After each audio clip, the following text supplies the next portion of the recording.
CTV News at 5 with Hudson Mack. A 19-year-old student at the University of Victoria has died after contracting meningitis. A memorial took place at the UVic Interfaith Chapel to remember Leo Tak Chung Chan. Chan died on January 18th after contracting a meningococcal disease, a bloodstream-based bacterial infection. The student was in the hospital for 4 days before he died. The disease progressed fairly quickly to the state where he was very, very ill in hospital for the full time he was there. And unfortunately, in this case, it was not a condition from which the patient survived. You know, meningococcal disease, there's a bunch of different strains of it, and some of them are more virulent than others. The most virulent strain is meningococcus C, but we rarely see that now. Meningococcus Y, about 10% of cases are fatal, so it does happen. It's not that common, but it does happen, unfortunately. UVic says it worked closely with the Vancouver Island Health Authority to notify anyone who may have come into contact with the student, and those people received an antibiotic and vaccine. The disease is carried in the back of the throat and can be spread by close contact, such as kissing, sharing drinks, or cigarettes. Sandwich police need your help tonight as they try to identify a man who stole prescription drugs from a Greater Victoria drugstore. The robber entered the Shoppers Drug Mart on Burnside Road on Tuesday, demanding narcotics, and then got away on foot. This picture was taken from the surveillance camera in the drugstore. Police say the robber was last seen running toward the Telecom Mall. The man is in his early 20s to early 30s, about 6 feet in height, heavy set, wearing a toucan bandana covering his face. If you have information about the drug theft, you're asked to contact Saanich Police. BC Hydro had to assist emergency responders this afternoon in Nanaimo after a van lost control, flew up onto an electrical box, and then knocked out the power. It was quite the scene. This was the 4300 block of Gulf View Drive just before 4. RCMP say the driver was speeding down the hill, lost control, and flew up onto the electrical box. Emergency responders had to wait for BC Hydro to kill the power before the man could safely be rescued from the vehicle. The man ended up being stuck in the van for more than an hour. On arrival, the crew found the van was up and over top of the electrical kiosk, lone occupant, male.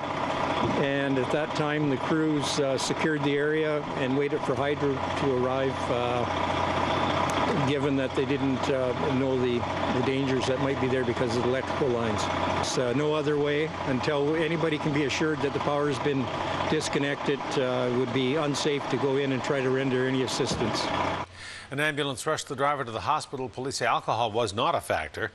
It's not known how long the power will be out in the area, but crews are restoring it.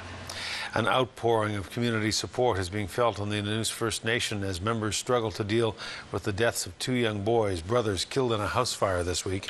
Jordan and Devin Drake were killed early Wednesday morning. They'd been staying overnight with extended family members. 2 adults and 2 other children escaped the fire, but the home was destroyed and the families left homeless with no insurance. Donations are being collected for the families involved, and it looks like there's a new home on the way as well, thanks to volunteers and contributions from local business. Everybody's extremely sad and extremely heartbroken for the families, both families that are involved.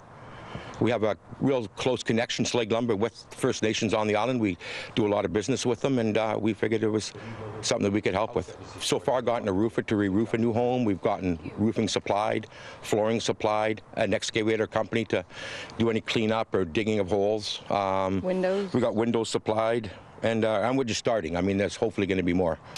The First Nation says support from the Greater Nanaimo and Lanceville community has been unprecedented. Businesses, non-profit groups, and individuals from all over Lanceville and Nanaimo and the Mid-Island have been coming to the reserve to drop off donations. It was just not expected at all. We're used to, within our own communities, take care of each other when things happen.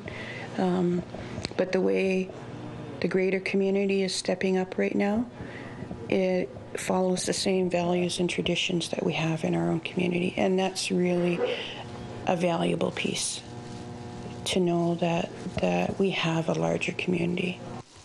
The funeral services for Jordan and Devin Drake will be held Sunday on the Nanaimo First Nation Reserve. An agreement signed in Ottawa today promises to improve education for First Nations people on Vancouver Island and across the province. The agreement was made by the federal and provincial governments and First Nations leaders to ensure that First Nations schools will be funded the same way that provincial schools are. It also allows students to transfer between First Nations schools on reserves and to public schools without any academic penalties.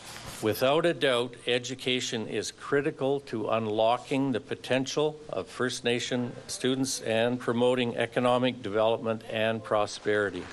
When First Nations people are full participants in the Canadian economy, the benefits extend well beyond their own communities.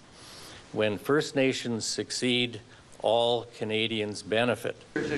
Funding for the program was announced in the 2010 federal budget, and First Nations chiefs in BC overwhelmingly endorsed the agreement last month.